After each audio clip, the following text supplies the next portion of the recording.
Përshëndetje të dashur miqtë e mi, ja ku po ritakohemi sërish së bashku me mua Tirona Lilin,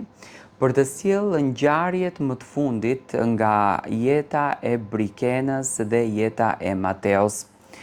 Nga të gjitha informacione që tashmë mua më kanë bërritur në redaksin time, kam arritur ta kuptoj që Brikena ka bërë dhe një lëvizje tjetër në Instagramin e saj. Ju e dini shumë bukur që Brikena dhe Mateo kur u ndan, këtë e them në thonjza sepse akoma nuk kemi një deklaratë zyrtare nga të dy, kemi një shkrim, po nuk kemi një deklaratë zyrtare, do me thënë shumica e besojnë që kjo është për klikime, por sot, në fakt ditën e djeshme, ka ndodhur një lëvizje shumë e çuditshme dhe pikërisht në një ditë shumë të veçantë për nënën e Mateos. Lëvizja ka qenë një lëvizje interesante.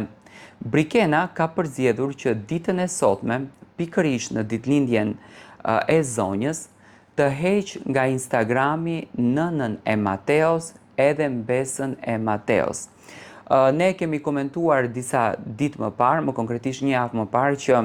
Brikena vërtet e ka hequr Mateon nga Instagrami, por nuk e kishte hequr nënën edhe mbesën, dhe aty në fakt ishte pika e dyshimit ku mendojshim akoma për një kthes të vogël, sepse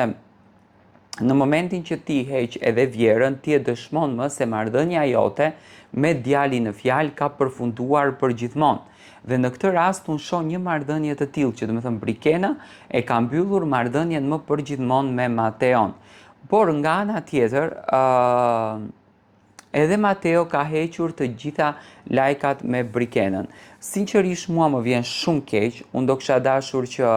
Brikena dhe Mateo të vazhdonin bashkë, por në fund të ditës është vetë çifti që e vendos marrëdhënien e tyre, ata vazhdojnë apo jo. Por vetëm nga fakti që Brikena ka hequr edhe vjerën e saj nga Instagrami, tashmë nënkupton ish vjerën, tregon se gjërat kanë përfunduar dhe tregon se çifti është i bindur më që nuk do të vazhdoj bashkë dhe marrëdhënia e tyre ka një fund dhe sidomos këtë fundin e ka shumë të hidhur. Brikena ka vendosur që të jetë e kthill në jetë. Do me thënë të heqen lajkat, të heqen pëlqimet, të mos ketë ndjekje, por do me thënë të vazhdon rrugtimin e karrierës së saj në Shqipëri, të udhton në Shqipëri dhe të jetë prezente në Shqipëri. Do me thënë, edhe pse dyshonim në një marrëdhënie të afërt mes çiftit, do me thënë që edhe mund të ktheheshin, po nga vetë fakti që tashmë Brikena ka fshirë edhe vjerën, ajo do me thënë le për të kuptuar shumë, ose mund të jetë një lëvizje që Brikena mund ta ketë bërë edhe